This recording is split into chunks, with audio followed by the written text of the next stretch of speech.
Jina langu ni Engineer John Zolotu, ni mkurugenzi wa umeme vijijini kutokea REA, na leo tuna furaha kubwa sana kuja hapa airport kuwapokea wenzetu ambao ni REA ya Zambia, Rural Electrification Authority kutoka Zambia.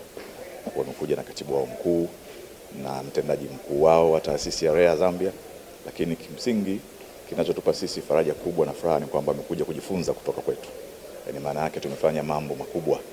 Na kama mtakumbuka mwaka jana, mwaka 2025 tarehe 27 na 28 Januari tulikuwa na ujio mkubwa sana wa marais wa nchi 54 za Afrika ambao walifanya kikao Tanzania cha kujadili maendeleo ya nishati, ukiwa na maandiko. Kila nchi ilikuwa na National Energy Compact ambalo ni andiko liko limesheheni miradi ambayo inapaswa kutekelezwa ili kufikia malengo ambayo tumeweka, lakini pia tuko na Mission 300 kuhakikisha kwamba Watanzania milioni 300 wanafika na umeme kwa kipindi cha miaka 5. Sasa yote yalifanyikia Tanzania kwa sababu sisi Tanzania tulikuwa ni kinara kusambaza umeme vijijini, lakini pia kudili na mambo yote ya umeme, kuhakikisha kwamba tunatoa reliable supply ya umeme.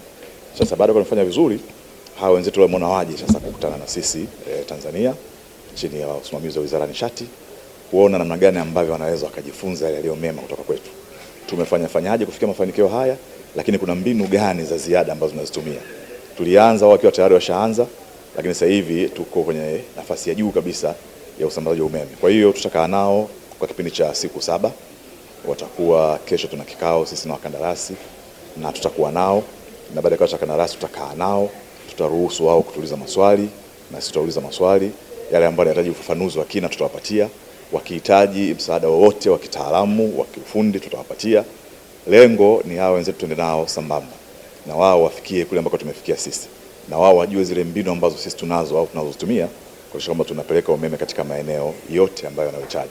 Lakini kikubwa tumshukuru Mheshimiwa Rais kwa sababu yeye ametusupport kwa kiasi kikubwa sana, na nilikuwa nawaambia tunazungumza nao hapa, hizi juhudi haziwezi kufanikiwa kama hamna support ya kiongozi wa nchi.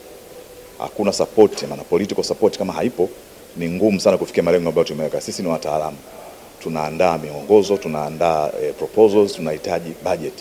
Sasa kama una fedha, ukikosa support ya fedha, maana yake huwezi kutekeleza. Kwa hiyo kikubwa kwanza ni kuwa na support kubwa ya viongozi wa juu serikalini, lakini kuwa na usimamizi bora wa mipango ambayo umeipanga, na kuwa na ushirikiano mkubwa katika wizara na taasisi ambazo zinahusika na mambo haya. Kwa hayo yakitekelezeka, basi tuna uhakika watafanikiwa. Kwa hiyo tutaongea nao mambo mengi sana. Tumepitia wapi, tumefanya nini, ili wajifunze vizuri zaidi. Na ikiwezekana tutakwenda kupeleka site wakaone kazi ambazo zinafanyika, wakaone miradi ambayo tumeitekeleza kwa kutumia mbinu ambazo tunazo sisi hapa. Kwa hiyo kikubwa ni kwamba tunawakaribisha sana na tuko tayari kushirikiana nao na kushare yale yote ambayo ni mazuri.